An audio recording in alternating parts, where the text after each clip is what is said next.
for thou art but a youth, and he is a man of war from his youth. And David said unto Saul, thy servant kept his father's sheep. And there came a lion and a bear, and took a lamb out of the flock. And I went after him, and smote him, and delivered it out of his mouth. And when he arose against me, I caught him by his beard, and smote him, and slew him. Thy servant slew both the lion and the bear, and this uncircumcised Philistine shall be as one of them, seeing he hath defied the armies of the living God. For tonight, for a few moments, I just want to talk from the topic, equipped for this. Look at your neighbor and say, I am equipped for this. Now the word equipped means that you have been furnished or provided whatever is needed. You're ready, you're prepared, you're capable, and you're qualified. Then we find that David was summoned by Saul, the current king, and he found favor in the eyes of the king, and he became his armor bearer. Now regardless of the fact that David was anointed to be the next king, and he was now the armor bearer to the current king, he still went down to his father's house to see about the sheep.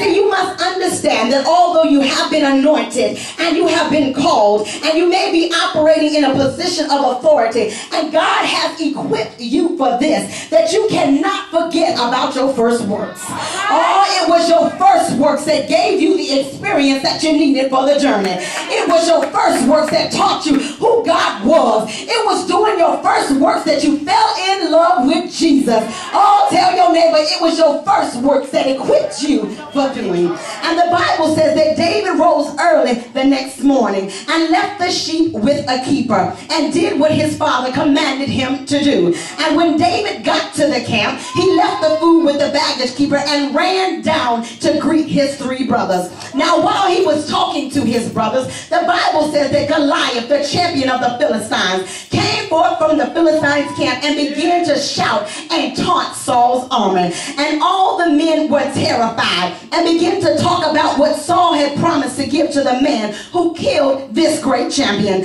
But David responded with a holy boldness, who is this uncircumcised Philistine that he should defy the armies of the living God? See, you got to recognize who is on your side. See, David said, this is the army of the living God. Jesus Christ is on our side, not Muhammad, not Allah, not Buddha, but Jesus Christ, the living God, the only God that died, went to the grave, and after 3 days got up with all power in his hand. The only God that conquered death and the grave. The only God that went down into the pits of hell, grabbed the keys and said, oh death, where is your victory? Oh grave, where is your sting? Tell your neighbor, you are equipped for this. You are equipped for this. You are equipped for this. Why? Because Jesus is on your side. Why did you leave those little sheep that you're supposed to be tending to? You're just full of pride and you just came down here to see what was going on. After all, Eliab was the courageous soldier. He was the one that followed Saul into battle, and David was just a mere little shepherd boy. Oh, never mind the fact that Eliab, just like the rest of Saul's army, was intimidated and afraid of the giant Goliath. Oh, but David didn't try to explain why he was there. He could have told his brothers, I'm here because my daddy sent me on an assignment and I'm following his instructions. But no, David just said, what did I do? And kept right on talking to the soldiers. So you must understand that when you have been given an assignment, that you are equipped for this. And you don't have to justify what you're doing to people who are too afraid to do what God has called you to do. You don't have time to entertain people who don't believe in you. You don't have time to entertain people that don't feel like you're qualified.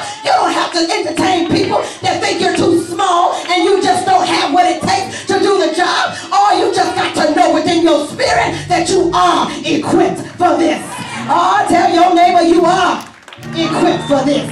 And so the word got back to Saul that David was saying to the soldiers, and Saul called for David. And when David came unto Saul, he said, King, y'all don't have to be afraid.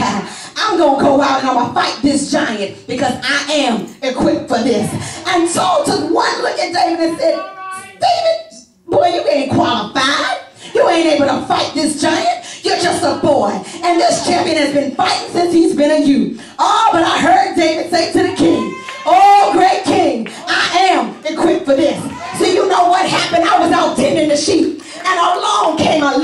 and he grabbed up one of the lambs. And you know what I did? I ran up after that lion, and I took the lamb out of his mouth. And when the lion came after me, I grabbed him by his beard, and I tore that lion up, and I killed him. Oh, King David, I am equipped for this. And on another occasion, along came a bear, and he came along and grabbed another one of the lambs. And you know what I did? I stood up in the face of that bear, and I took back that lamb. I am equipped for this.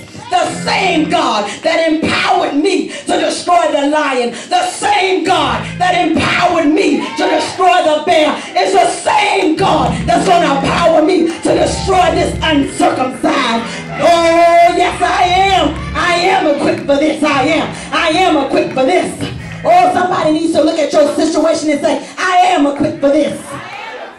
This is not the first time that I've been in this predicament. Oh, the devil has come at me like this before. The same way God empowered me to go through and handle the situation, then it's the same way that God is going to help me overcome the problem that I'm facing today. See, God is the same God yesterday, today, and forevermore. And if he did it before, tell your neighbor he'll do it again. I am equipped for this. I am. And so Saul put his armor on David. Oh, thanks be to God that David was wise enough to know that he didn't need to put on somebody else's clothes in order to win this battle. See, you got to be confident in your own skin. You got to do it the way God told you to do it. And stop trying to be like somebody else. Just be the best you that you can be. Oh, tell your neighbor, I am equipped for this.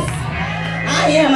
And so David got his shepherd's staff, and he picked up 5 smooth stones out of the brook. See, you got to pick out your own weapon.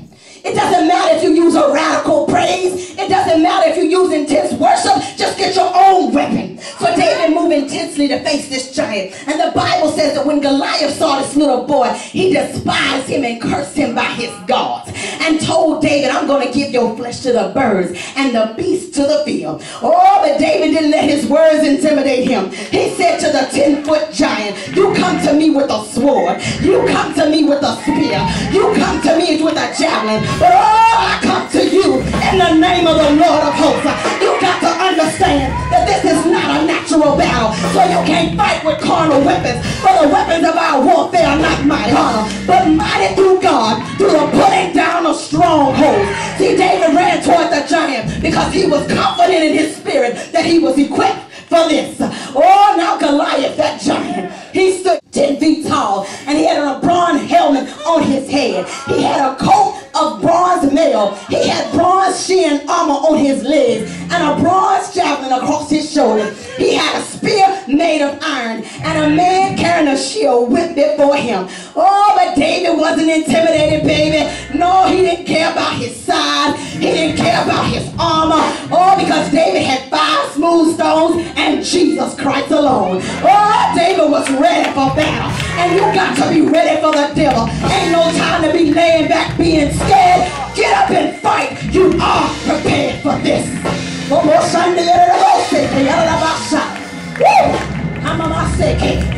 Hallelujah. David took a stone out of his pocket. And despite all the weapons Goliath had, he slung his stone, and it found an uncovered spot in the giant's forehead, and the 10-foot giant fell to his death. And that's why you got to make sure that you're wearing all of your spiritual armor, because the devil will look for that one uncovered spot, that one weak area. That's all he needs, is one faulty place in your life to knock you down and take you out. Oh, but as long as you stay prayed up, as long as you stay in your word, as long as you allow the Holy Spirit to take full control over your life, you can defeat every giant that comes your way. Why? Because you are equipped for this. Oh, hallelujah. And you know, as the word goes on, it says the same sword, that same sword that Goliath thought he was going to use to kill David, was the same sword that David used to cut off the head of the enemy.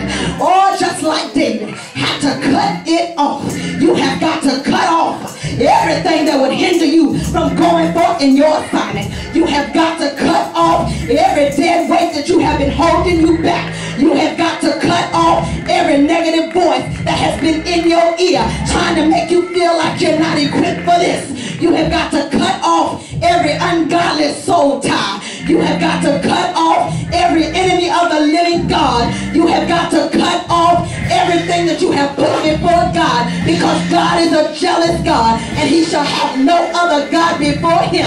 You have got to cut off everything that will steal your joy, because the joy of the Lord is your strength, and you need your strength for the battle. You have got to cut off everything that is taking control over your mind. You got to cut off everything that's caused you to be stressed. You have got to cut off everything that's caused you to be unfocused. You have got to cut off everything that's caused you to be uncommitted. Cut it off, cut it off, cut it off. Come on, take it. Woo! Hallelujah. Why do you have to cut it off? Because you are equipped for this. And you cannot afford to let any of these things become a weak spot in your life for the devil to use as a way to destroy you. You got to know on today that you are equipped for this. You are equipped for the battle. You are equipped for the war. It doesn't matter what comes your way. I come to encourage you on tonight. You are equipped for this. If you're having problems in your marriage, then you need to go in your house with the word of God and say that what God has joined together, let no man put asunder. If you're having problems with your children, you need to speak to them in the name of Jesus.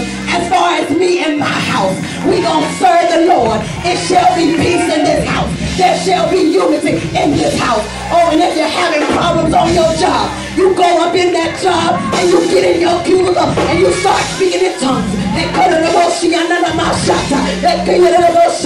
Obviously, God wants you to be a vessel of honor. He wants you to be seen to the world. So you need to stand up in the face of the enemy and let him know that for God I live and for God I die. Why? Because you are equipped for this. Oh, let me tell you something. It doesn't matter what comes your way. It doesn't matter what you're fighting up against. You got to know what the Holy Ghost told you. You are equipped for this. Don't lie down in front of the devil.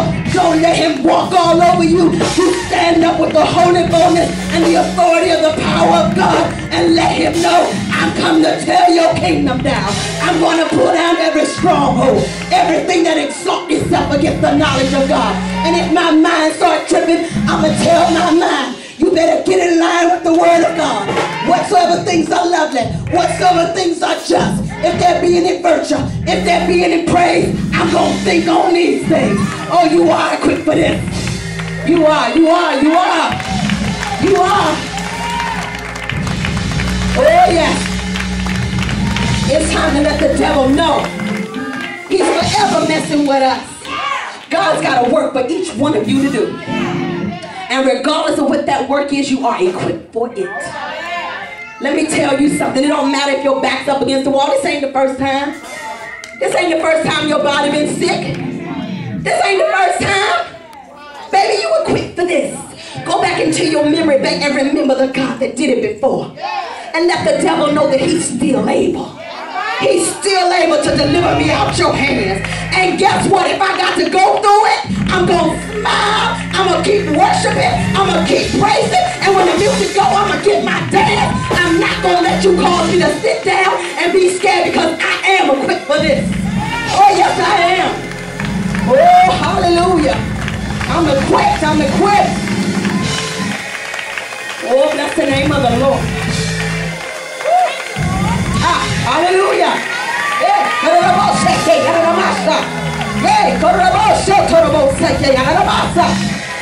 You're equipped. Hallelujah. Bless the name of our God. Hallelujah. Oh, if anybody in the house on tonight